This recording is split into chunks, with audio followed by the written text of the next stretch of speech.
Il y a 8 ans, Béatrice Borromeo a dit « oui » pour la vie à Pierre Casiraghi lors d'une cérémonie religieuse organisée sur les rives du lac Maggiore en Italie. Le lendemain de ses noces, après de somptueuses festivités, la journaliste s'est penchée sur l'écriture d'un de ses derniers articles, comme l'a révélé Libération dans son dernier numéro paru ce mardi 26 septembre. Un jour qui restera à jamais gravé dans sa mémoire. Il y a 8 ans, Béatrice Borromeo s'est unie pour la vie à Pierre Casiraghi. Après une cérémonie civile à Monaco, le couple s'est marié religieusement sur les rives du lac Maggiore en Italie, le 1er août 2015. La famille princière monégasque était bien évidemment présente pour voir le fils cadet de la princesse Caroline passer la bague au doigt à la fille du comte Carlo Ferdinando Borromeo et de Paola Marzotto.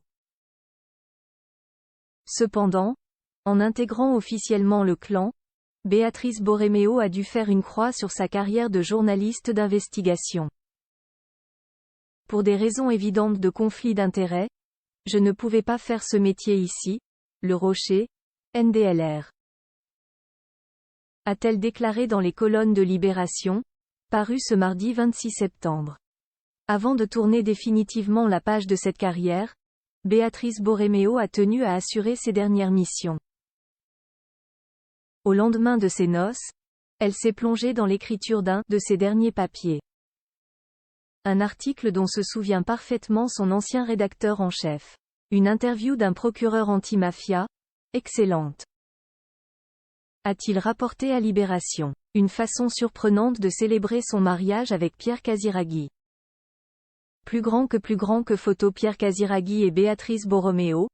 Leur plus belle photo Béatrice Borromeo. Son retour sur le terrain si elle a mis sa carrière professionnelle entre parenthèses. Béatrice Borromeo est très vite revenue à ses premières amours.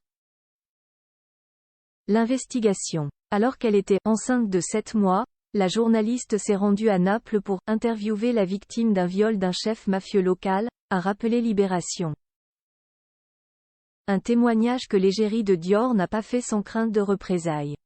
Il y avait un risque, faible mais réel, c'était irresponsable, a-t-elle concédé.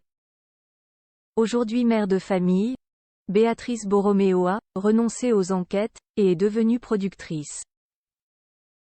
À la tête de sa propre société, elle a signé sa première mini-série documentaire intitulée Dans l'ombre du trône, Victor Emmanuel de Savoie, disponible sur Netflix. Au cours de 3 épisodes, elle revient sur une affaire qui a défrayé la chronique en Italie, dans les années 1970.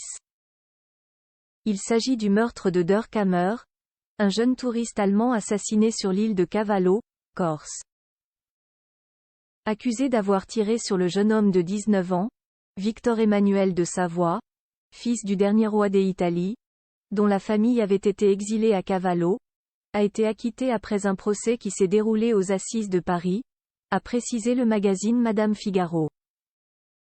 Dans ce documentaire, Béatrice Borromeo a recueilli le témoignage de divers membres de la famille royale italienne.